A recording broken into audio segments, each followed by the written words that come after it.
yang kita lihat adalah terlalu banyak dramanya, terlalu banyak drakornya, terlalu banyak sinetron yang kita lihat.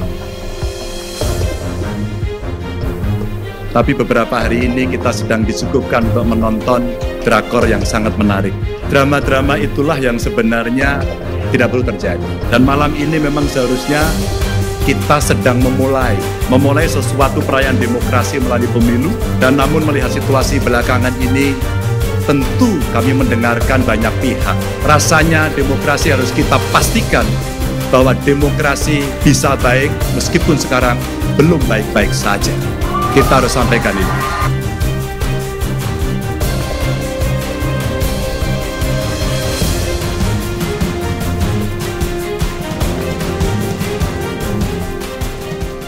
Nah, di sini menurut saya sangat keren sekali loh balasan dari Ganjar Pranowo. Ya, di sini langsung lah opini masyarakat luas, yaitu ya apalagi kalau bukan membalas sindiran yang Presiden Joko Widodo pada waktu lalu ketika mendatangi di acara Golkar di sini. Bahkan Presiden Joko Widodo pada waktu lalu menyinggung soal drakor.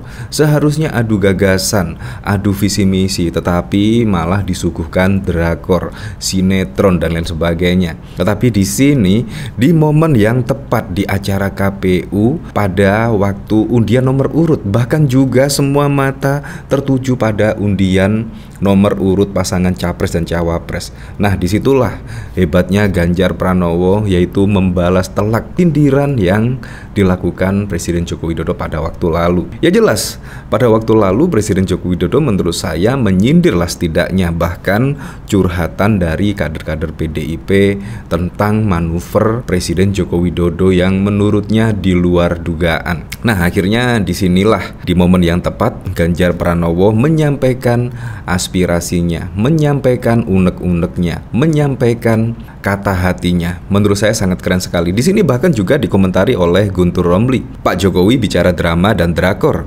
Yang dikutip Mas Ganjar, drama-drama itu yang harusnya tidak terjadi sehingga muncul kegelisahan di tengah masyarakat yang disampaikan oleh tokoh-tokoh agama, guru-guru bangsa, seniman, budayawan, jurnalis, pemret, aktivis, mahasiswa, bahwa demokrasi sedang tidak baik-baik saja. Ya jelas, dimulai dari apa? Drama tersebut dimulai dari putusan MK. Di situ drama menurut saya yang seharusnya tidak terjadi drama di MK tersebut. Apalagi juga sudah diputuskan oleh Majelis Kehormatan Mahkamah Konstitusi bahwa Ketua MK melakukan pelanggaran kode etik sehingga setidak-tidaknya meloloskan Gibran Rakabuming Raka sebagai cawapres walaupun usianya belum cukup, yaitu masih di bawah 40 tahun. Tetapi dengan putusan Mahkamah Konstitusi pada waktu lalu, yaitu bisa mencalonkan menjadi capres dan cawapres apabila pernah menjabat sebagai kepala daerah melalui pemilihan umum. Nah, di situ memang ada tanda tanya besar di kalangan masyarakat. Masa sih sekelas wali kota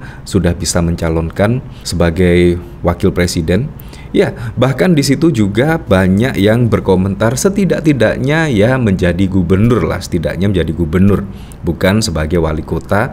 Dan juga di sini Gibran Rakabuming Raka juga belum purna, alias di sini masih 2,5 tahun, belum 3 tahun menjabat sebagai wali kota. Ya seharusnya di situ lebih lengkap lagi lah, yaitu setelah 5 tahun purna menjadi pejabat daerah. Menurut saya itu yang keren. Jadi di sini memang terkesan dipaksa.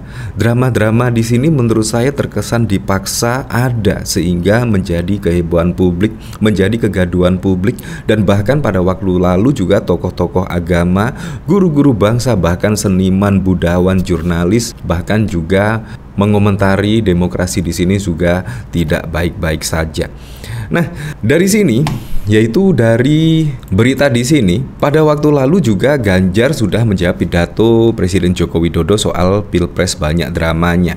Di sini tertanggal 8 November, itu tanggal 8 November Ganjar Pranowo sudah menjawab, yaitu tentang pidato Jokowi yang banyak drama. Di sini calon Presiden Ganjar Pranowo akan mengusung politik adu gagasan dan tidak memecah belah dan membangun solusi mengatasi permasalahan bangsa pada pemilihan umum 2024. Saya ngomong juga ada gagasan, ujar Ganjar di kantor CSIS Jakarta pada Selasa yang lalu. Kali ini sampaikan Ganjar menanggapi pernyataan Joko Widodo terkait situasi politik saat ini yang terkesan banyak drama. Ganjar pun tak bermasalah apabila situasi politik saat ini dianggap seperti drama Korea, karena menurutnya semua orang bebas mengutarakan pendapat dan juga menyukai gagasan. Saya setuju dengan politik gagasan sehingga cara-cara yang kira-kira tidak pas ya jangan dipakai, katanya. Politik gagasan, sambung Ganjar, akan membuat semua orang memiliki sikap yang sama dan tempat yang adil. Untuk itu gagasan harus disampaikan dengan cara jujur. Dari sini seharusnya kan Presiden Joko Widodo menanggapi tentang putusan MK ya pada waktu lalu, sehingga secara tidak langsung meloloskan Gibran menjadi capres dari Pak Prabowo Subianto.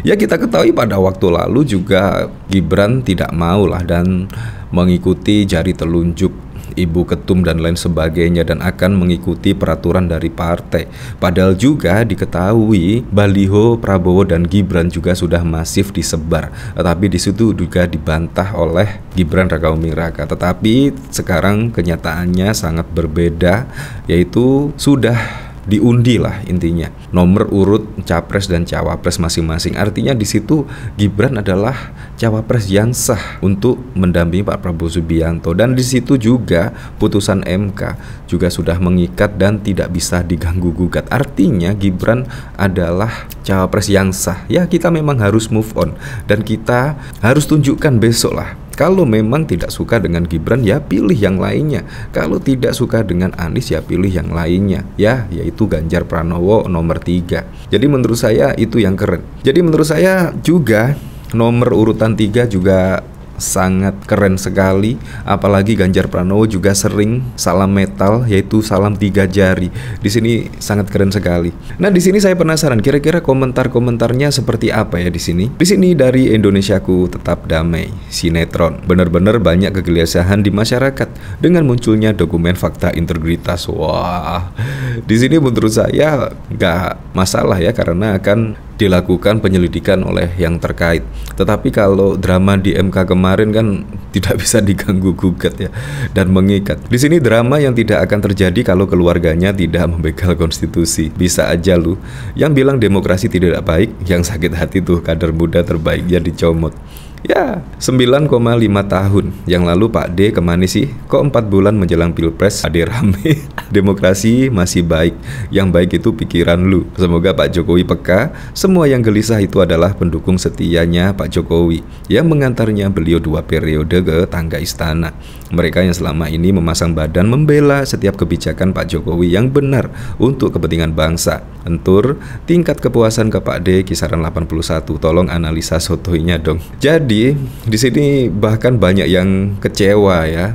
Bayangkan mendukung Presiden Joko Widodo di 2 periode, ketika ada fitnah, hoax dan lain sebagainya, pendukung Presiden Joko Widodo pasang badan membela Presiden Joko Widodo sendiri yang telah dipilih hingga 2 periode. Tetapi saat ini Presiden Joko Widodo yang dulu memfitnah, yang dulu menyebarkan hoax, saat ini malah mendukung Presiden Joko Widodo. Sungguh terbalik sekali. Ada apa gerangan di sini ya? Tolong jelaskan supaya pendukung-pendukungnya bisa memahami kegentingan yang terjadi saat ini. Tolong jelaskan. Tetapi Presiden Joko Widodo juga tidak pernah mau menjelaskan hal seperti ini. Jadi di sini sangat-sangat membuat penasaran, yaitu bahkan masyarakat di Indonesia. Dan menurut saya lagi ya, semoga saja tidak terjadi lagi lah drama-drama di MK yang pada waktu lalu membuat kehebohan di publik. Ya seharusnya Anwar Usman itu mundur dan meminta maaf ke publik karena sudah membuat kegaduhan di sini. Tetapi ya tidak ada permintaan maaf dari Paman Gibran ya. Tapi apapun itulah, yang penting besok pada Pilpres 2024 mendatang berjalan dengan aman, berjalan dengan lancar, dan yang paling penting berjalan dengan jujur dan juga adil.